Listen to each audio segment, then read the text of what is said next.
क्या आपने कभी ईमानदारी से अपने भीतर झांक कर देखा है कि साधना तो वर्षों से चल रही है, जप, ध्यान, स्वाध्याय सब कुछ हो रहा है, फिर भी भीतर कोई स्थायी परिवर्तन स्पष्ट क्यों नहीं होता? कुछ समय शांति मिलती है, फिर वही बेचैनी लौट आती है। कभी स्पष्टता आती है, पर टिक नहीं पाती। बाहर से जीवन आध्यात्मिक दिखने लगता है, लेकिन भीतर एक प्रश्न शांत नहीं होता। अगर मार्ग सही है, तो परिवर्तन इतना अस्थिर क्यों है? उपनिषद कहते हैं, ये असफलता नहीं है, ये साधना की कमी भी नहीं है, ये एक बहुत सूक्ष्म भूल है।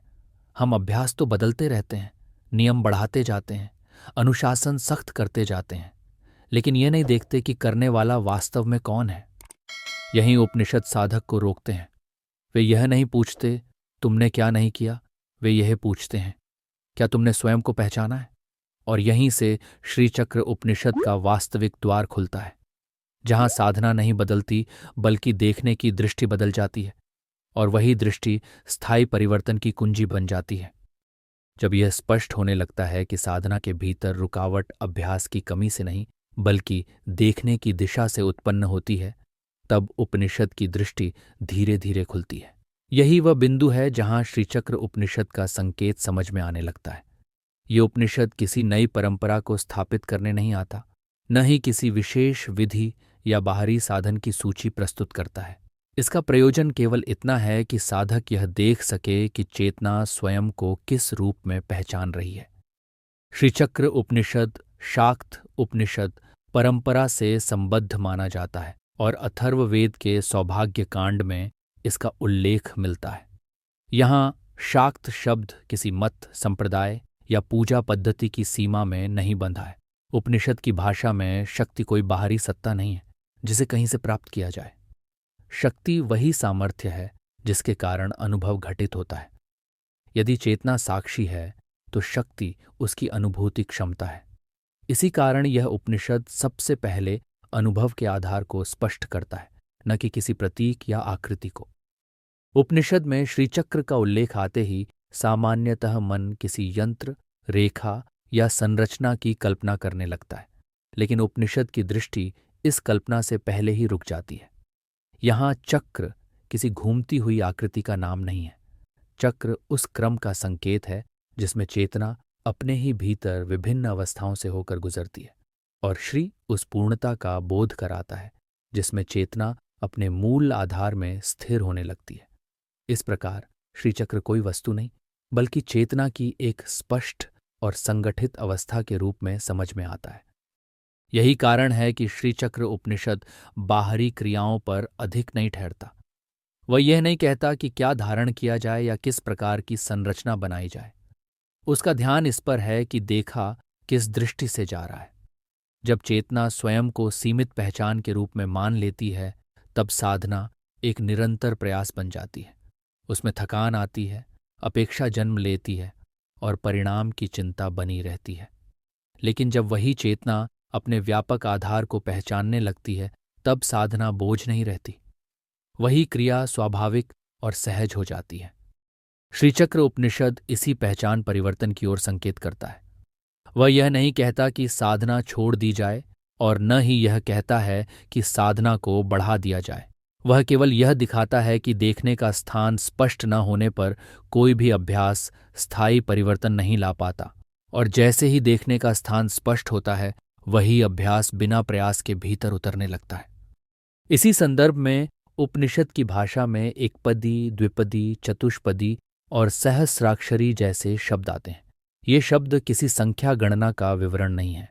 ये चेतना के उस क्रम की ओर संकेत करते हैं जिसमें सीमित बोध धीरे धीरे अपनी ही व्यापकता को पहचानने लगता है। जब यह पहचान स्पष्ट होने लगती है, तब परमे व्योम जैसे शब्द शून्यता का नहीं, बल्कि पूर्णता का बोध कराने लगते हैं। इस प्रकार श्रीचक्र उपनिषद का उपदेश किसी बाहरी साधन से आरंभ नहीं होता। यह सीधे उस स्थान की ओर इशारा करता है जहां चेतना स्वयं को देखती है। जैसे जैसे यह देखने की स्पष्टता गहराती है, वैसे वैसे उपनिषद की भाषा अपने आप खुलती जाती है, और चेतना के विस्तार का संकेत सहज रूप से स्पष्ट होने लगता है। जब चेतना के विस्तार का संकेत स्पष्ट होने लगता है, तब श्रीचक्र उपनिषद की भाषा भी और अधिक सूक्ष्म हो जाती है।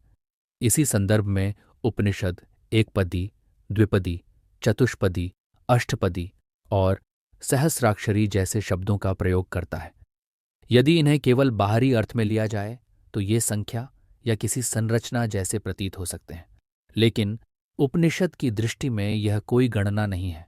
यह चेतना के भीतर घटित होने वाले बोधक्रम का संकेत है।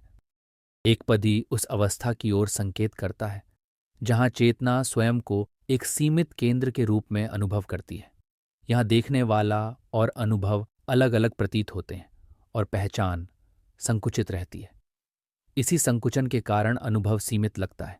जैसे जैसे यह संकुचन ढीला पड़ने लगता है, वही चेतना द्विपदी और चतुष्पदी के संकेत में प्रवेश करती है। यहाँ देखने वाला और देखा जाने वाला विरोध में नहीं रहते, बल्कि एक ही अनुभव के विभिन्न पक्ष बन जाते हैं। अष्टपदी और नवपदी जैसे संकेत चेतना के और अधिक विस्तार की ओर इशारा करते हैं। यहाँ अनुभव किसी व्यक्तिगत सीमा में बंधा नहीं रहता। चेतना अपने ही भीतर व्यापकता का बोध करने लगती है। उपनिषद इस विस्तार को किसी विशेष अभ्यास या प्रयास का परिणाम नहीं बताता। ये तब घटित होता है जब सीमित पहचान का आग्रह धीरे धीरे शिथिल होता है और देखने की स्पष्टता गहराती है। सहस्राक्षरी का संकेत इसी क्रम की पूर्णता की ओर जाता है। यहाँ सहस्र किसी निश्चित संख्या का बोध नहीं कराता। यह उस अनुभव की ओर संकेत करता है जहाँ चेतना अपनी ही अभिव्यक्तियों की असंख्यता को पहचान लेती है। और जब उपनिषद परमेय व्योम का उल्लेख करता है तो वह किसी बाहरी आकाश या शून्यता की बात नहीं करता। व्योम यहाँ उस स्थिति का संकेत है जहाँ चेतना सीमाओं से मुक्त होकर भी पूर्ण रूप से उपस्थित रहती है। इस पूरे क्रम में उपनिषद कहीं भी यह नहीं कहता कि चेतना को कहीं पहुंचना है। वह केवल यह स्पष्ट करता है कि जैसे जैसे पहचान की जकड़न शिथिल होती है, वैसे वैसे अनुभव स्वयं व्यापक होता चला जाता है। इसलिए एकपदी से सहस्राक्षरी तक का संकेत किसी दूरी को तय करने की प्रक्रिया नहीं है। यह उसी चेतना के भीतर घटित होने वाला स्वाभाविक स्पष्टीकरण है। जब यह समझ गहराने लगती है, तब श्रीचक्र किसी बाहरी यंत्र के रूप में देखने योग्य नहीं रह जाता। वह चेतना के उस क्रम का संकेत बन जाता है जिसमें सीमित बोध अपने ही विस्तार को पहचान लेता है, और इसी पहचान में उपनिषद की भाषा और अधिक शांत, सूक्ष्म और स्पष्ट होती चली जाती है। जब श्रीचक्र को चेतना के क्रम के रूप में समझा जाने लगता है, तब उपनिषद न्यास का संकेत देता है।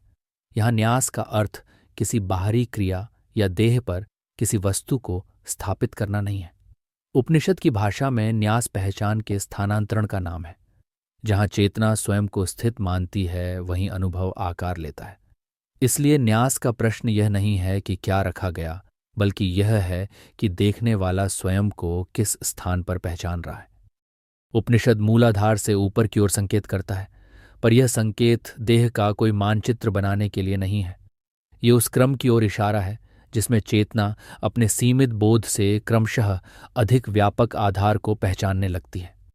जैसे जैसे पहचान संकुचित केंद्र से ढीली पड़ती है, वैसे वैसे अनुभव का क्षेत्र विस्तृत होता जाता है। यह आरोहण किसी स्थान परिवर्तन का नाम नहीं है, बल्कि स्पष्टता की वृद्धि का संकेत है। इसी संदर्भ में उपनिषद विभिन्न चक्रों के नामों का प्रयोग करता है। यदि इन नामों को प्रतीकात्मक रूप में समझा जाए तो वे चेतना की विभिन्न स्थिर अवस्थाओं की ओर संकेत करते हैं। जहाँ चेतना स्वयं को केवल कर्ता मानती है, वहाँ अनुभव में तनाव बना रहता है, और जहाँ चेतना साक्षी भाव में स्थिर होने लगती है, वहाँ वही अनुभव सरल और स्वाभाविक हो जाता है। उपनिषद इसी साक्षी भाव की ओर बार बार संकेत करता है। यहाँ सप्तकला का उल्लेख भी इसी क्रम में आता है। कला का अर्थ कोई बाहरी शक्ति या विभाजन नहीं है। कला अनुभव की वह सूक्ष्म परत है जिसके माध्यम से चेतना स्वयं को प्रकट करती है। जब चेतना सीमित पहचान में बंधी रहती है, तब ये कलाएं अलग अलग प्रतीत होती हैं, और जब वही चेतना अपने आधार में स्थिर हो जाती है, तब ये सभी कलाएं एक ही समग्र अनुभव के रूप में दिखाई देने लगती हैं। उपनिषद इस बिंदु पर एक महत्वपूर्ण बात स्पष्ट करता है। सिद्धि का अर्थ किसी विशेष क्षमता का प्रकट होना नहीं है। सिद्धि का अर्थ है अनुभव में जकड़न का न रहना। जब चेतना स्वयं को किसी एक भूमिका में बांधती नहीं है, तब कर्म होते हुए भी भीतर कोई तनाव शेष नहीं रहता। इसी कारण उपनिषद सशिवो भवेत जैसे संकेत देता है। यहाँ शिव किसी रूप या व्यक्तित्व का नाम नहीं है। शिव उस स्थिति का नाम है जहाँ चेतना अपने ही आधार में स्थिर हो जाती है। इसी स्थिरता में काव्य का संकेत भी समझ में आता है। कवि होना शब्दों का रचनाकार होना नहीं है। कवि वह है जो अनुभव को बिना विकृति के देख पाता है। जब देखने में विकृति नहीं रहती, तब अनुभव स्वयं स्पष्ट हो जाता है। उपनिषद इसी स्पष्टता को वास्तविक सिद्धि के रूप में पहचानता है। इस प्रकार न्यास, चक्र और कला ये सभी किसी बाहरी संरचना के निर्देश नहीं हैं। ये चेतना के भीतर घटित होने वाले पहचान परिवर्तन के संकेत हैं। जैसे जैसे यह पहचान स्थिर होती जाती है, वैसे वैसे उपनिषद की भाषा और अधिक सीधी और निर्विघ्न होती चली जाती है, और यहीं से शक्ति और चेतना के अभेद का संकेत स्पष्ट होने लगता है। जब शक्ति और चेतना के अभेद का संकेत स्पष्ट होने लगता है, तब श्रीचक्र उपनिषद अपने सबसे केंद्रीय बिंदु की ओर आता है।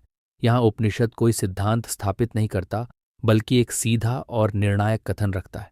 वह कहता है कि शक्ति के बिना न मोक्ष है, न ज्ञान, न सत्य, न धर्म और न तप। ये कथन किसी वाद विवाद के लिए नहीं है।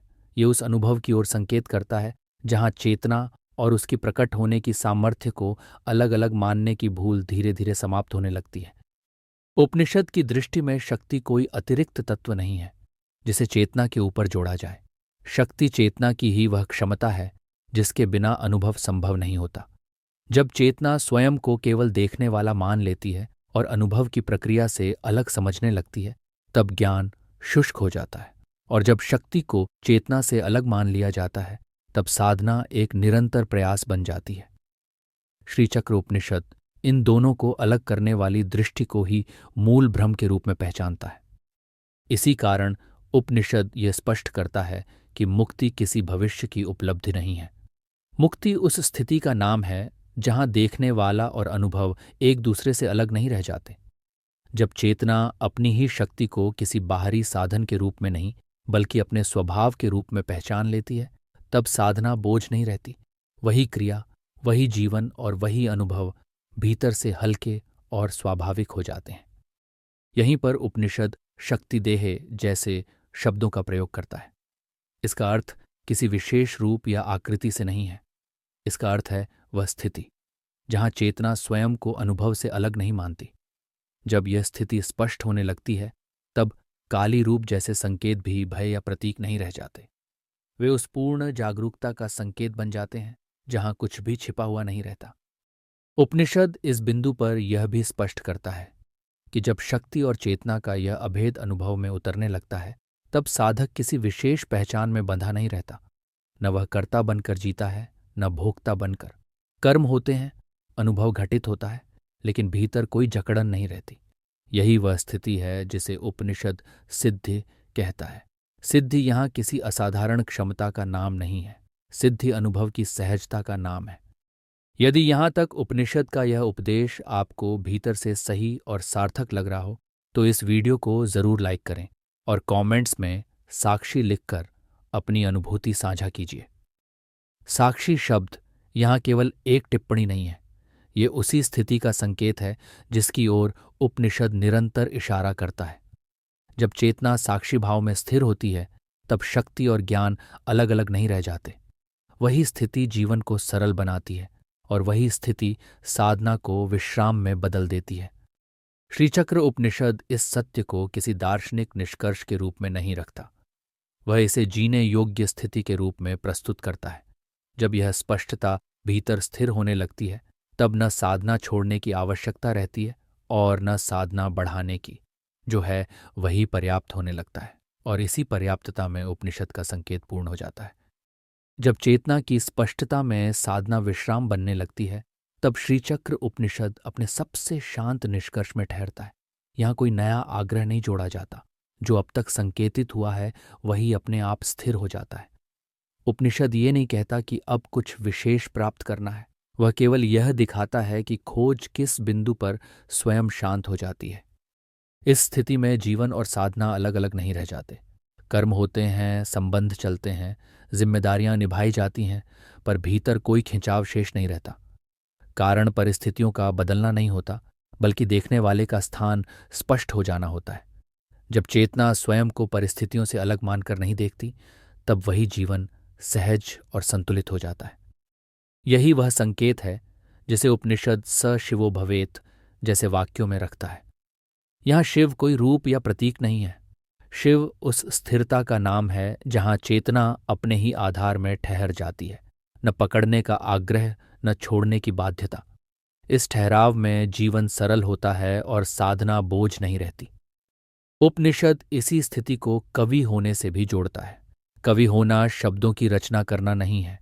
कवि होना अनुभव को बिना विकृति के देख पाना है। जब देखने में विकृति नहीं रहती, तब अनुभव स्वयं स्पष्ट हो जाता है। यही स्पष्टता करुणा, संतुलन और सहजता के रूप में जीवन में प्रकट होती है। धीरे धीरे यह भी स्पष्ट हो जाता है कि मोक्ष किसी दूर की अवस्था नहीं है। वह भविष्य में मिलने वाला कोई पुरस्कार नहीं है। मोक्ष उसी क्षण का नाम है जब चेतना सीमित पहचान से मुक्त होकर देखने वाले, देखने की प्रक्रिया और अनुभव तीनों के अभेद को पहचान लेती है। इसी अभेद में उपनिषद का संकेत पूर्ण होता है। श्रीचक्र उपनिषद इस पूरी यात्रा में कहीं भी जोर नहीं डालता। वह किसी मत को अपनाने की अपेक्षा नहीं रखता। वह केवल यह दिखाता है कि जब भ्रम ढीला पड़ता है, तब सत्य जोड़ा नहीं जाता। सत्य अपने आप प्रकट हो जाता है। इसलिए यह उपनिषद किसी सिद्धांत का प्रचार नहीं, बल्कि स्वयं को देखने का शांत निमंत्रण है। यदि इस उपनिषद की यह दृष्टि आपको भीतर से शांत, सही और सार्थक लग रही हो, तो इस वीडियो को पसंद करना केवल एक औपचारिक क्रिया नहीं है, बल्कि ऐसे शास्त्र सम्मत और गहन विषयों को आगे तक पहुंचाने में आपका सहयोग है। इसे उन लोगों के साथ साझा कीजिए जो जीवन की उलझनों का समाधान बाहर नहीं, भीतर की स्पष्टता में खोजना चाहते हैं। और यदि आप उपनिषदों और वेदांत की ऐसी ही शांत, गहरी और प्रामाणिक शिक्षाओं से जुड़े रहना चाहते हैं, तो इस चैनल को सब्सक्राइब करना और नोटिफिकेशन बेल को सक्रिय करना आपको आगे आने वाले उपनिषदों से जोड़े रखेगा। टिप्पणियों में यदि आप चाहें तो साक्षी लिखकर यह साझा कीजिए कि इस उपनिषद का कौन सा संकेत आपके भीतर सबसे अधिक स्पष्ट हुआ। यहीं श्रीचक्र उपनिषद का संदेश मौन में ठहरता है। शब्द पीछे छूट जाते हैं और केवल स्पष्टता शेष रह जाती है। उसी स्पष्टता में साधना विश्राम बनती है और जीवन अपने स्वाभाविक संतुलन में स्थिर हो जाता है। तमेव भान्तमनुभाति सर्वम तस्य भासा सर्वमिदं विभाति तमसो मा ज्योतिर्गमय इति शुभम। इसी भाव के साथ श्रीचक्र उपनिषद को हृदय में धारण कीजिए।